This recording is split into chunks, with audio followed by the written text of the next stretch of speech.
못했고요.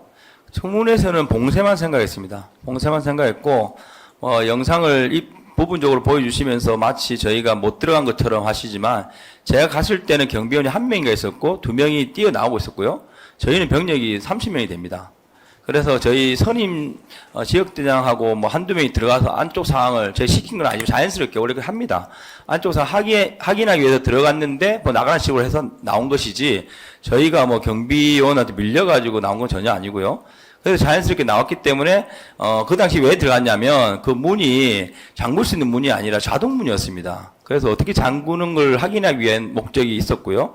그런데 이제 경비원들이 나와서 우리 나가라 해서 나왔고 보니까 자기들이 뭐 의자도 들고 안쪽에 맞길래 제가 야 그럼 잘 됐다. 이 봉쇄된 거니까 한 개 팀만 남기고 다른 데 옆으로 돌면서 봉쇄하자. 이렇게 이동한 것이지 그때 이게 뭐 테러가 아니라고 인식할 수 있는 그런 거 아니었습니다. 그러니까 제 질문의 초점은 안 들어간 거냐 못 들어간 거냐에 맞춰 있는 게 아니라 그러니까 이 상황이 우리가 예상했던 테러 상황이 아니구나라는 걸 그 무렵부터 인식할 수 있었을 것 같은데 만약에 테러 상황이 발생했다면 그 국회 경비 관계자들이 군인들을 그렇게 배척할 이유는 없잖아요. 그러니까 말씀드린 대로 제가 텔레그램 방에 남긴 또 마찬가지고 우리는 이제 707을 보냈기 때문에 이제 테러 상황의 과정에서 이건 제가 지시를 하지 않더라도 모든 부대원들이 자동 인식합니다. 근데 그 테러 상황이라는 게 말씀드린 대로 내부에 어떤 인질극이 있다고 말씀하신 그런 테러라면 당연히 그런 정보가 있다면 예를 들면 야 지금 안에 국회 안에 인질 사태가 있으니까 너희 가서 제압해. 이렇게 갔다고 하면 후문에 갔을 때 아닌갑다 인식했겠지만 저희가 말씀드린 대로 텔레그램 남긴 대로 이거는 그런 경우일 수도 있고 이미 외부에서 어떤 국회를 테러하기 위한 위협에 대한 첩보 그런 고급 첩보가 있기 때문에 우리 보냈을 가능성도 있기 때문에 봉쇄를 하고 외부에 들어오는 사람들을 막는 걸 기본적으로 생각한 겁니다. 그렇기 때문에 그런 관점에서 봤을 때 안에 있는 사람들은 알 수 없는 겁니다. 외부에 테러 세력이 올지 안 올지에 대한 거는. 그렇기 때문에 그 부분을 가지고 제가 이건 테러가 아니구나 인식하는 건 전혀 아니고요. 정문에 갔을 때 제가 이건 테러는 아닌 것 같다. 그것도 자의적인 판단을 했던 거지 후문에하고 완전 다른 개념입니다. 네, 그러면 정문에 갔을 때 이건 테러 상황이 아니구나라고 판단했던 근거는 뭐였죠? 일단 사람들이 너무 많았고요. 예. 그래서 제가 말씀드린 대로 자의적인 판단이었다는 겁니다. 네. 제 경험을 바탕으로 이건 내부 테러, 내부의 어떤 인질극은 아니다. 그러면 외부에 뭔가 위협이 있어야 되는데 이것도 지금 보니까 아닌 것 같다. 자의적으로 판단한 것이고요. 그래서 제가 봉쇄만 하고 봉쇄하다 보면 추가 지시가 있겠구나, 추가 정보가 오겠구나 이런 인식으로 이제 봉쇄를 하기 위해서 이제 시민들을 밀고 이제 정문을 이제 봉쇄하려고 했던 겁니다. 네, 그 상황을 보고 직관적으로 그런 판단이 들었다는 말씀이신가요? 네. 네, 이상입니다. 제가 몇 가지 물어보겠습니다. 지금 국회 정문에 도착해서야 테러 상황이 아니었다라는 취지로 그때 자의적으로 판단했습니다. 예, 그때 인식하게 되었다는 취지인 것 같은데요. 그럼 왜 국회를 봉쇄하려고 했습니까? 봉쇄는 제 주어진 명시된 임무였습니다. 그 명시된 임무에 대한 목적이 무엇인지 생각하지 않았습니까? 자의적으로 뭐 생각을 해볼 수 있지만 우선적으로 주어진 임무이기 때문에 수행하는 과정에서 추가 지시가 올 수도 있다고 생각했고 수행하고 나면 봉쇄한 다음에 어떻게 하라는 지시가 올 거라고 예측했습니다. 예. 국회 내부에 진입하려고 시도를 했는데요. 지금 피고인 입장에서는 봉쇄하려고 한 것이다라는 거잖아요. 정문에서 들어갈 의도는 없었고요. 영상을 보시면 알겠지만 일렬로 벽을 타면서 시민들 국회에 들어갔지 않습니까? 예. 예, 그래서 봉쇄하려고 한 방법 중에 이제 국회에 들어간 것 같은데, 예. 봉쇄를 어떤 방법으로 하려고 했던 거예요? 봉쇄라는 거는 최초 계획한 거는 외곽에서 문을 다 잠그는 거였습니다. 예. 근데 정문에서는 이제 사람들을 밀어내고 인원으로 해서 이렇게 바리케이드 치듯이 막으려고 했는데 그게 안 됐기 때문에 안으로 들어가서 정문 안쪽에서 문을 장악하려고 했던 겁니다. 정문을 장악하기 위해서 그러면은 3층으로 가고 4층으로 하고 그랬던 거예요? 네, 그렇습니다. 그럼 내부 인원들은 어떻게 합니까?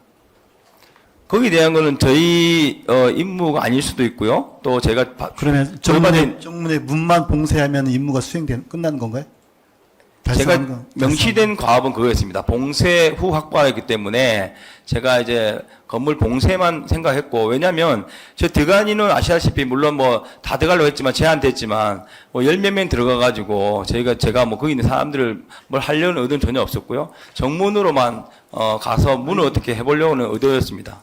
정문의 문을 봉쇄하는 것으로 목표를 달성할 거 생각했다. 네, 봉쇄하고 나면 봉쇄하고 지시가 나면 있을 것이다. 내부의 인원들은 어떻게 할 것인지는 생각하지 못했다. 네, 그렇습니다. 그리고 저희가 그래서 예. 정문을 봉쇄하기 위해서 3층 가고 4층 가고 전기도 차단해보고 노력했던 것이다. 그렇게 해석하면 됩니까? 말씀드린 대로 창문은 제가 자의대로 깨고 들어갔습니다. 그리고 나서 제가 2층으로 가서 소화기 맞지 않습니까? 정문 앞에서. 그 정문 앞에서 소화기 맞고 추가 지시나 통화가 없습니다. 제가 자의적으로 3층 가고 3층 가고 3층에서 그다음 통화를 사령관 전화를 받았기 때문에 그것만 보더라도 동선 자체가 정문을 가기 위한 동선이지 그 추가 지시 온 거는 3층에서 두 번째 소화기를 맞은 이후에 사령관 통화해서 사령관이 못 들어가겠냐. 그 정도까지 얘기했지 이 안으로 들어가면 뭐 본회장이 회장이 없었습니다. 예. 피고인은 지금은 이제 곽정근이 피고인에게 국회에서 국회의원을 끌어내라고 지시한 적이 없다. 네. 하고 있고 있는데 계엄 이후 기자회견을 들어보면 약간은 그런 뉘앙스로 들리기도 해요. 직접적인 그런 표현을 쓰지는 않았는데 150명이 되지 않았으므로 일단 막아봐라. 결국 막으라고 하는 거는 인원을 막으라는 취지로 보이기도 합니다. 네. 그 입장이 바뀐 건가요? 아니면은 제가 해석을 잘못한 건가요? 입장을 바뀐 건 아니고요. 저는 그 헌법재판소 증인 나가기 전까지 많은 국회의원들이 와서 대면 설명하라고 했을 때도 저만 안 갔습니다. 국민의힘 강선영 의원님 전 여단장하고 저를 불렀을 때도 저는 안 갔습니다. 예, 그 정도로 저는 제가 알고 있는 사실을 그대로 보도해야 된다. 그래서 어떤 국회의원도 만나지 않겠다 하는 스탠스로 탄핵 증인까지 갔고요.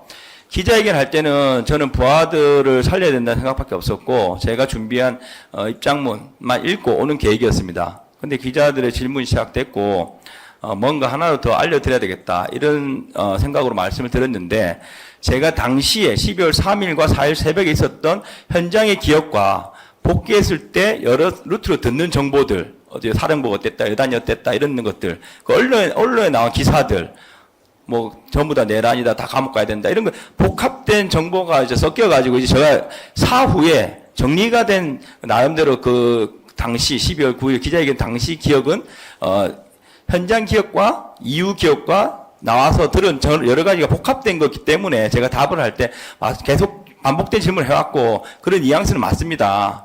나중에 보니까 국회의원 끌어내라고 한 것 같았기 때문에 그 답을 한 것이지 제가 현장에 12월 3일과 4일 새벽에 그 생각을 했던 건 아닙니다. 예. 정리하자면 12월 9일 기자들 인터뷰 과정에서 말했던 거는 기업이 혼선된 것이다. 예, 그렇습니다. 이렇게. 예. 당시 기자회견을 비춰보면 피고인도 그렇고 마치 증인의 부하들도 피고인의 부하들도 국회에 진입하는 이런 명령을 수행한 것에 대해서 오히려 보면 피해자인 양 부당한 계엄에 임무를 수행한 것에 대해서 억울한 양 이렇게 증언한 것 진술하고 있는 것처럼 보입니다. 그러나 최근 피고인의 행태를 보면 반대로 계엄은 정당하였고 우리의 임무는 정당하였다라는 취지로 입장이 바뀐 것 같기도 합니다. 그 이야기를 제가 많이 듣고 있습니다. 예. 12월 9일 당시에는 제가 비상계엄 이후 복귀한 다음에 누구도 만나지 않았고요. 혼자서 언론만 보면서 그리고 부대원들하고 일부 들린 소문으로만 대응을 했기 때문에 기자회견 간에 국방부 장관을 많이 원망했습니다. 왜 우리한테 이런 지시했을까 하면서 국방부 장관을 많이 원망했고 왜냐하면 그 전에 12월 6일 날 곽정사령관 유튜브 하고 할 때 12월 6일 아침하고 이렇게 곽정사령관 많이 이야기했지 않습니까? 곽사령관이 장관 원망을 많이 했기 때문에 저는 당연히 국방부 장관 때문에 지금 우리 특전사가 이렇게 피해를 보고 있다 이런 인식하에 그 기자회견을 했습니다. 근데 그 이후에 이제 국조특위라든지 이후 이제 조사를 받으면서 제가 언론에 나온 게 사실이 아니라는 생각을 했습니다. 언론에서는 어디까지 나왔냐면 제가 윤석열 대통령하고 매일 술을 먹었고 비상계엄을 위해서 골프를 쳤고 그리고 해서 노들섬에 사진 훈련했고 국정원과 백령도에서 비상계엄 관련된 훈련했다 등등 그리고 전날 부대원들 대기시켰고 혈서를 쓰고 유서를 썼다는 식으로 수없이 많은 사전 준비를 했다는 그 프레임을 씌우기 위한 가짜뉴스가 쏟아졌습니다. 그리고 이제 모든 부대원들을 다 내란으로 다 감옥 간다는 압박이 있었고요. 그렇게 좀 왜곡된 잘 모르는 정보를 가지고 제가 기자회견까지 갔고 그 이후에 시간이 가면서 많은 걸 이제 스스로 인식하게 됐습니다.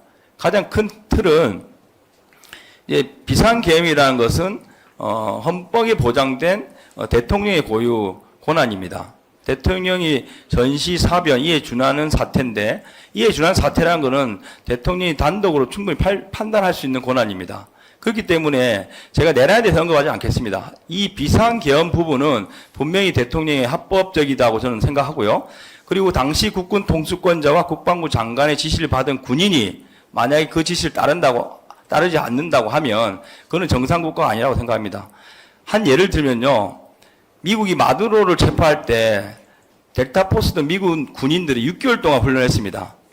그리고 아시다시피 미국 민주당에서 외국의 대통령을 잡아들이는 불법이라고 했습니다. 그 당시에 미군 군인들이 그걸 몰랐겠습니까? 다 알고 있습니다. 하지만 국가가 지시를 했기 때문에 그 군인들이 묵묵히 따르는 것이고요. 6개월 동안 비밀리에 훈련하면서도 그게 세워나가지 않는 것입니다. 이 군은 국가가 책임지는 것입니다. 군 통수권자와 장관이 지시했음에 불구하고 일어나는 모든 일들은 국가와 정부에서 책임지고 보호를 해야 되는 것이지, 저는 그래서 지금 재판받고 있는 모든 군인들은 죄가 없다고 생각하는 이유가 그것입니다. 내란과 별개로 비상계엄 선포에 대한 의견입니다. 물어보고 정리할게요. 지금 피고인의 진술을 보면은 비상계엄은 대통령의 고유 권한이므로 독자적으로 판단할 수 있고, 따라서 비상계엄은 합법적이므로 그에 따른 군인들은 임무를 수행해야 된다. 그거네요. 그렇습니다. 대통령이 어떤 목적으로 비상계엄을 하든 그거는 군인들은 알 바가 아니다.